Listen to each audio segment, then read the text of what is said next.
yenyu tinokutenda ino uwandu wenyu muchiuya kuno kuzotsigira Mike Sambasho tiri kuno koBulawayo kumzinda mukuru womadzishe tinopa mbiri nokutenda madzishe kadzi kwedu madzishe rume kwedu regai ndipe nyanzvi dzedu mukana wekuti vazvisume kwatiri nyaya yatinayo panapa inyaya yemakwikwi kuti makwikwi mamwe akatoreresa vamwe varume kana vakadzi makwikwi akaendesa dzimba makwikwi akaburitsisa mabasa asi pano tingaite sei makwikwi anotipa ugaro neupenyu hwakanaka nyika yakanaka yeZimbabwe regai tivape vadare vedu kuti vazvisume kwatiri totanga nababa Donzi Gilbert Mzenzi Mabasa, Principal Bulawayo Polytechnic. Tinokutendai nokunge muri pano. Ndinonzi Angeline Dube, ndiri student paBulawayo Polytechnic. Tinokutenda nokunge uri pano.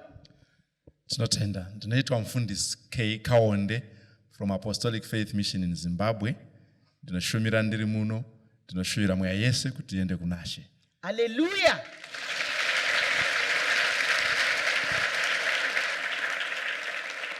Maona kudare uko kwakasimba nyaya yemakwikwi inotisiya papi regai titange vamabasa nyaya yemakwikwi munoiona sei nekuti sevabereki sevabanzi sevatungamiri vemhuri tinoikurudzira kuti chaitwa nemumwe kana chakanaka chitewo makwikwi anenge banga makwikwi chinhu chakanaka pasina makwikwi hapana kukunda makwikwi haisi hondo makwikwi mukana wokuti ukunde haungakundi uri wega kana patsiva chaipo pasina waunorikitana naye haungakundi mukumhanya kana bhora chairo kana pasina mumwe mberi kwako angakwanisa kukudzivirira kuti uripinze mamburi unotonzi wave hupfu musaudi ngaphandle kokuncindisana akula kunqoba umnqobi kadeli lodelayo kanqobi ngakho singesabi ukuncintisana ngoba ukuncintiswa ayisiyompilo ithuba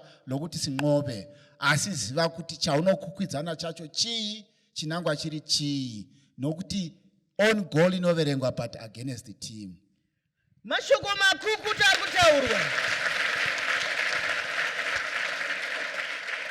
vabata zvakawanda nekuti kana uchinge usina kupinda mumakwikwi unozvifurira munofunga kuti kana munhu achembera zvakaita maisamba ndikamhanya ndiri ndega ndinenge chitoti maika paita zveshasha panapa asi ndichimhanya sezongororo handiti saka baba vari kuti panotofanira kunge paine mumwe asi ukakanganisa ukakavira bhora mugedhe renyu aiwa chibodzwa chevamwe ndozvinoita futi upenyu ukakanda mugedhe remumwe iwewo hauna chawaita tomboenda pana tuvi unoiona sei nyaya iyi nyaya hombe because kwatinobva isusu kuchikoro uku kunenge kwakaipa kana chitaura nezvemakwiki because tinoita zviya zvokuti taenda kuchikoro ini ndafamba netsoka kubva kumba umwe auya nemota saka inini ndakutoda kutosvika ipapo pane umwe wacho saka takuita kanenge kacompetition kakuda kufambidzana tese tive pamwe chete ende makwikwi ayaya achiiswa nevarungu nesu takaisa as a way of motivation kuti mwana asvikewo pari nani but isusu makwikwi takuashandisa nekusiriko mashoko makukuta ari kutaurwa nemhandara yedu vamwe makwikwi avo ndeyekudya hwindo iwe uri pachikoro wakungokwikidza pakudya hwindo zviri kutaurwawo muchikoro mu dololo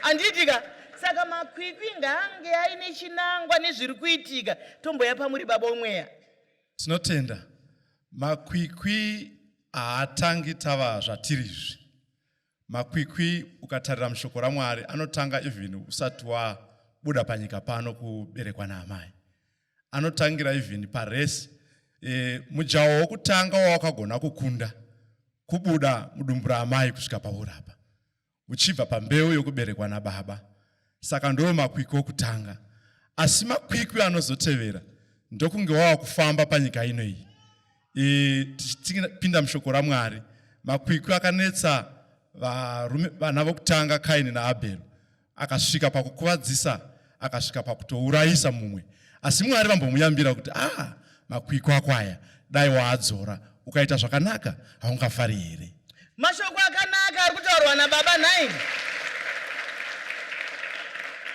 baba vari kutaura kuti makwikwi ekutanga ndeekubuda mudumbu ramaiko. Handizivi manje kuti makwikwi ematwins here kana kuti anenge ari ega anongokwikwidzawo, asi ndizvozvo makwikwi mamwe anotiisa kuna Ndaisireva. Ndomboya kwamuri baba vachaka.